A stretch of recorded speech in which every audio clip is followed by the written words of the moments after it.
Hey guys, it's Jimmy. Today I'm going to be bringing you a comprehensive review of the Nano-Air Jacket by Patagonia.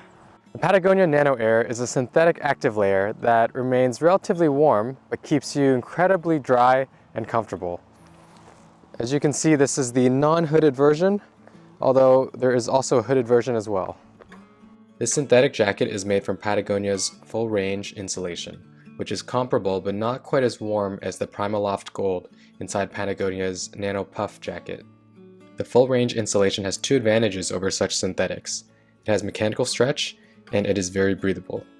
Unlike the Nano Puff, which performs best as a mid-layer, the Nano-Air excels as an active outer layer for cool temperatures.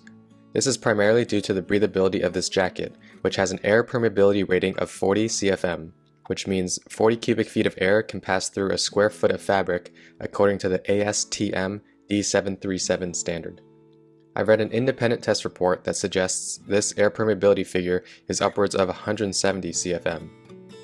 Regardless of the lab-measured air permeability, in practice this jacket provides little wind resistance, which can be a good or bad thing depending on the scenario. For your education, manufacturers will often use MVTR, moisture vapor transmission rate, to describe the breathability of their waterproof, breathable jackets, so don't get confused with that. However, the Nano-Air does have a DWR, durable water repellent, coating to help shed a little precipitation. In light sprinkles or moderate snowfall, I'll keep this jacket on without a rain jacket or hard shell. The DWR has held up well over several washings, though it is gone in the high wear areas. As far as the little details go, the Nano-Air has a soft zipper garage at the chin, a corded hem with a toggle on each side, two zippered hand pockets that would be partially blocked by a hip belt,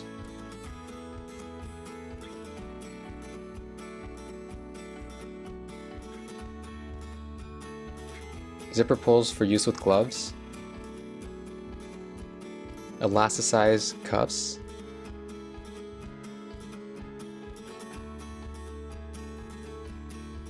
and a zippered chest pocket that can hold a large cell phone like my iPhone 7 Plus. Also, the hooded version actually has two zippered pockets. The weight for a size small is 11.4 ounces. Patagonia informed me that the specified 12.5 ounce weight is for a size medium.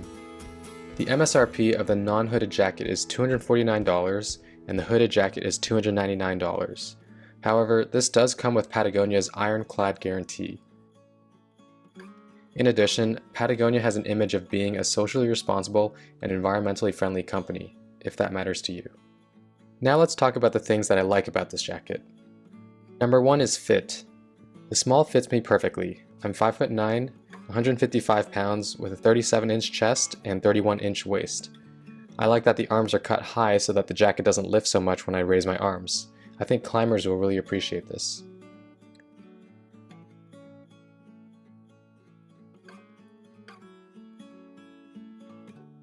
Number 2, comfort. This is the most comfortable jacket I've ever worn.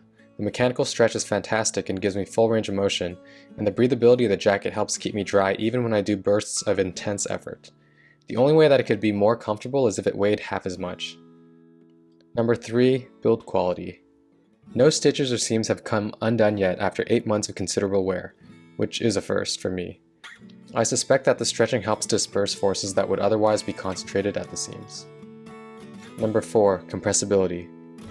It's not as good as a light, high fill power down jacket, as shown here, which is my Mountain Hardwear Ghost Whisperer, but it's not bad. I've always found a way to stuff this into tight spaces when I don't need it. Number 5, resistance to snagging. I've bushwhacked a fair amount with this jacket and it has never once gotten caught on anything. This was a big surprise to me because the jacket fabric looks soft and very snag prone. Number 6, the elasticized cuff is very stretchy, which is great when I'm wearing a big watch like my Garmin Fenix 3. Alright, so now just a couple of things that I dislike about this jacket. Number 1 is durability.